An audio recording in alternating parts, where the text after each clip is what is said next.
Hello friends, welcome to the class. This is Aditya here. Guys, आज का class standard 6 का subject science chapter number 7 getting to know plants. Right, इस chapter का आज हम लोग इसके सॉल्यूशंस देखेंगे इस क्लास में। ठीक है, तो क्वेश्चन नंबर 1 बोल रहा है क्या कि correct the following statement and rewrite them in your notebook. ये जो नीचे कुछ स्टेटमेंट्स है, 6 स्टेटमेंट्स हैं दिए हुए, इसमें से कोई ना कोई एक ऐसा शब्द है जो गलत है लिखा हुआ, उसी को आपको पहचानना है और उसे सही करके लिखना है। फर्स्ट क्वेश्चन है, stem observes water and minerals from the soil. इसमें बोला क्या जा रहा है कि जो भी मिट्टी है, राइट, उसमें से वाटर को कौन ऑब्जर्व कर रहा है? स्टेम। तो क्या ये सही है? नहीं, गलत है। तो स्टेम यहाँ पे रॉन्ग स्टेट ये वर्ड हो गया। और ऑब्जर्व कौन करता है? इसका सही फॉर्म क्या होगा? तो वो ऑब्जर्व करता है रूट। जो मिट्टी में रहता है रूट, वो वाटर को ऑब्जर्व करता है और थ्रू स्टेम पूरे लीव्स तक ये सब पहुंचाता है और वहां पे लीफ खाना बनाती है। ठीक है। सेकंड है, leaf hold the plant upright. इसका मतलब ये हुआ कि जो प्लांट खड़ा रहता है वो किसकी वजह से? लीफ की वजह से। ये सही है? गलत है।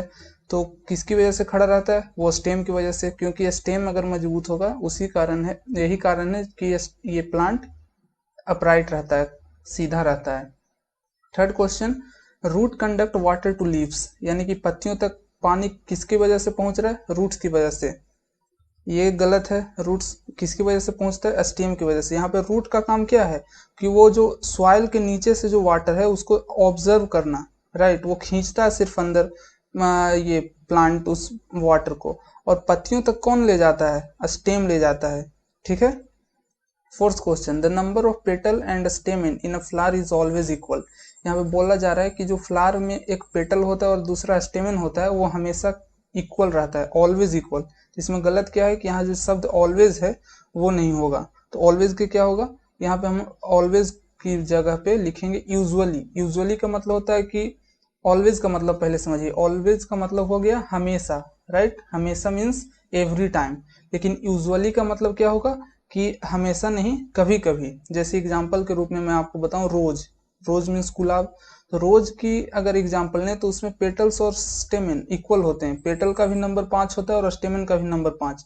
लेकिन ऐसा तो नहीं है कि सभी प्लांट्स का ये ही कंडीशन होगा, सभी फ्लावर्स का। इसीलिए यहाँ पे हम लोग लिखेंगे यूजुअली इक्वल। ठीक है।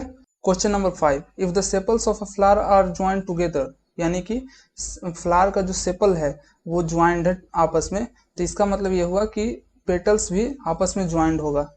तो इसमें जो ये गलत हुआ क्या, यहाँ पे जो आल्सो वर्ड लगा है वो नहीं होगा, उसकी जगह से होगा क्या कि are not necessary joint together. यानी कि अगर सेपल फ्लावर का ज्वाइंट है तो इसका मतलब ये नहीं हुआ कि पेटल्स भी ज्वाइंट ही होगा।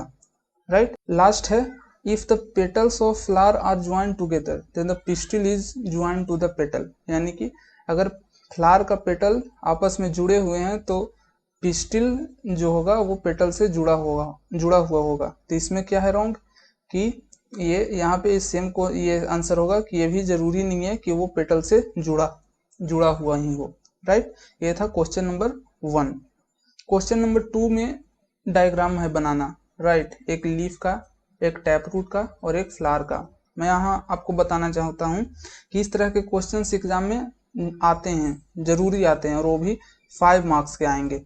ये जरूरी नहीं है कि तीनों के तीनों का डायग्राम आ जाए, हो सके कि फ्लावर का आ जाए डायग्राम 5 मार्क्स का। राइट, तो आप लोगों को इसका अच्छे तरीके से प्रैक्टिस करना है कॉपी पे।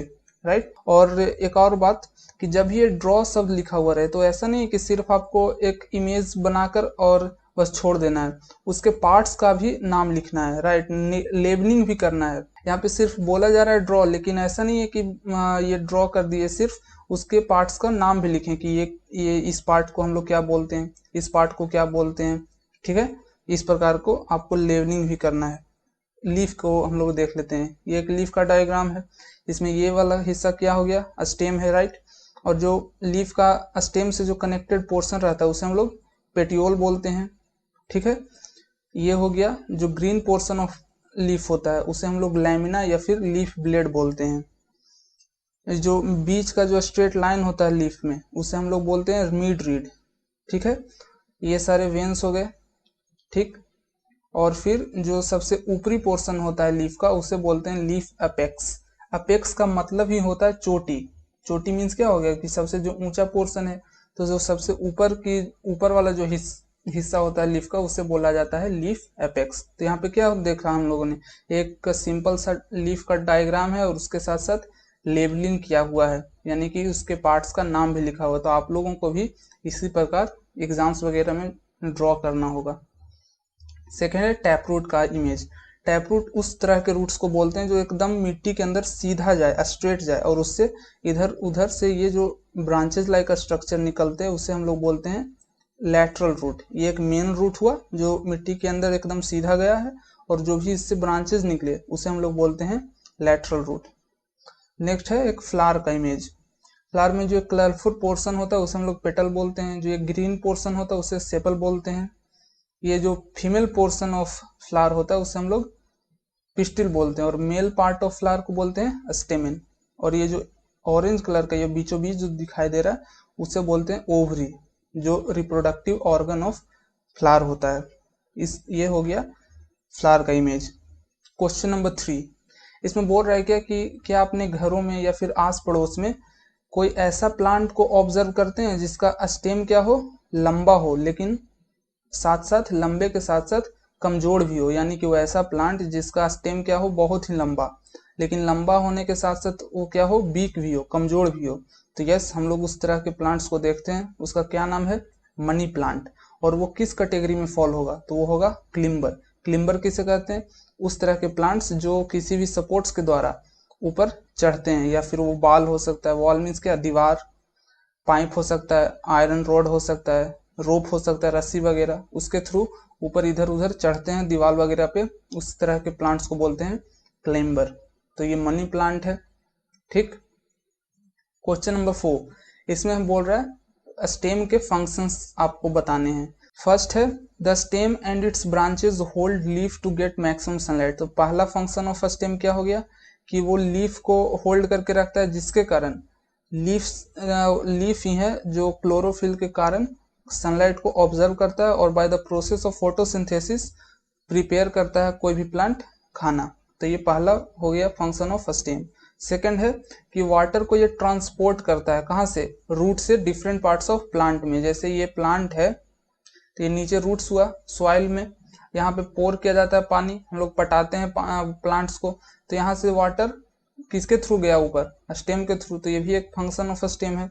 थर्ड है कि ट्रांसपोर्ट, यहाँ पे देखिए सेकंड में क्या था, वाटर को ट्रांसपोर्ट कर रहा है रूट से ऊपर की ओर, और जब पत्तियां खाना बना लेती है, लीव्स वगैरह खाना बना लेते हैं by the process of photosynthesis, तो उस खाने को क्या करना है, पूरे प्लांट्स में ये ट्रांसपोर्ट करना है। तो स्टेम के थ्रू ही वो खाना ऊपर से नीचे की ओर या फिर इधर उधर पूरे प्लांट्स या ट्री में डिस्ट्रीब्यूट होते हैं, तो वो भी एक फंक्शन है स्टेम का। It transport food from leaves to different parts of plant. And last function है कि स्टेम में ही लीव्स वगैरह होते हैं, फ्लावर्स होते हैं, और फिर फ्रूट्स, फ्लावर ही बाद में बन जाता है फ्रूट्स। तो ये भी फंक्शन ऑफ स्टेम हो गया, राइट। ये टोटल 4 फंक्शंस है, और जब भी एग्जाम में इस प्रकार के क्वेश्चन है तो मैं यही रिकमेंड करूंगा कि आपको भी इसी तरह बुलेट वाइज, यानी कि ये नंबरिंग करके ही लिखना है। ऐसा नहीं कि पैराग्राफ में आप इस तरीके से लिखते हुए चले गए, इसी तरह बुलेट के रूप में, बुलेट के फॉर्म में लिखिएगा। ये ज़्यादा इजी टू अंडरस्टैंड होता है और इजीली होता है चेक करने के लिए, राइट, और इफेक्टिव भी लगता है। Question number 5, which of the following leaf have reticulate venation. हम लोगों ने क्लास में पढ़ा था क्या कि लीफ के 2 प्रकार के वेनेशन होते हैं, एक रेटिकुलेट होता है, दूसरा पैरेलल।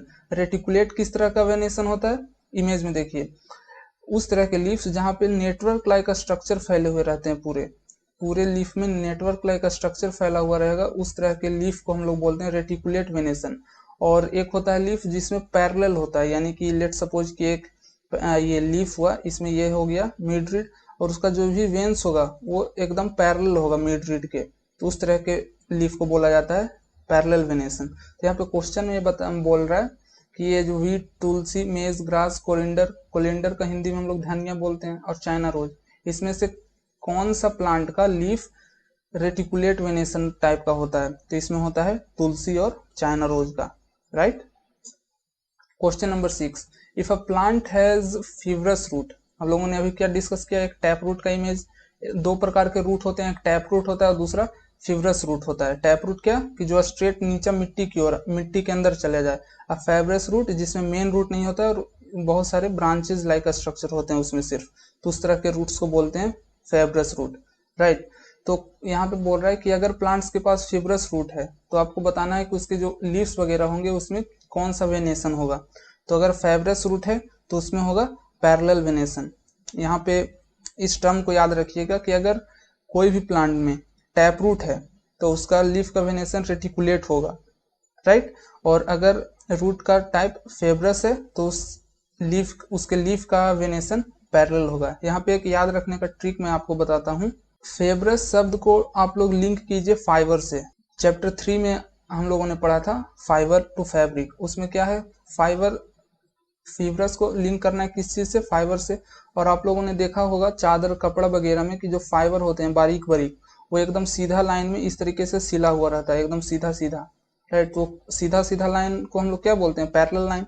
तो वही यहीं पे उसे हम लोग लिंक करके याद रखने की कोशिश करेंगे कि फिब्रस रूट किस तरह का वेनेशन को कैरी करेगा, पैरेलल वेनेशन को। बस ये एक ट्रिक है, आप किसी भी तरह से इसे याद रख सकते हैं, right. Question number 7, if a plant has leaves with reticulate venation, right. अगर प्लांट का जो लीफ है उसका रेटिकुलेट वेनेशन है तो उसके पास किस प्रकार का रूट होगा। तो हम लोगों ने क्या देखा, अगर फिब्रस रूट है तो किस प्रकार का वेनेशन होगा, पैरेलल। तो यहाँ पे रेटिकुलेट है तो किस प्रकार का होगा, टैप रूट, राइट। उसके जो उसका रूट का टाइप होगा वो टैप रूट होगा। Is it possible for you to find out whether a plant has tap root और फिब्रस रूट। क्या आप लोगों को by looking at a impression of its leaf on a sheet of paper, अगर मैं यहाँ पे आपको एक लीफ का इमेज बना कर दे रहा हूँ, राइट। इस प्रकार का एक लीफ है, ये वेन्स वगैरह हो गए। पहले ये बताइए कि ये किस प्रकार का वेनेशन है। तो ये वेव राइक का स्ट्रक्चर है, आपस में पैरेलल नहीं है, तो इसलिए ये हो जाएगा रेटिकुलेट वेनेशन। और मैंने अभी आपको ये बताया कि रेटिकुलेट वेनेशन अगर होता है लीफ में तो उसका रूट किस प्रकार होगा, तो होगा टैप रूट, राइट। यानी कि ये पॉसिबल है कि हम लोग लीफ को देखकर ये हम लोग बता सकते हैं कि उसका रूट किस प्रकार का है, फिब्रस है या फिर टैप रूट है, right. Question number 9, what are the parts of the flower, right. इसमें पार्ट्स ऑफ फ्लावर के नाम लिखने हैं। तो the name of various parts of flower are, पहला हो गया सेपल, दूसरा पेटल, तीसरा स्टेमेंस और लास्ट में पिस्टिल।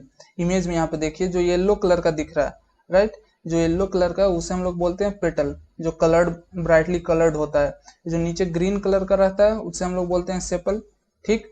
और जो बीचों बीच ये जो येलो कलर का है उसे हम लोग पिस्टिल बोलते हैं और ये फीमेल पार्ट्स ऑफ फ्लावर होता है।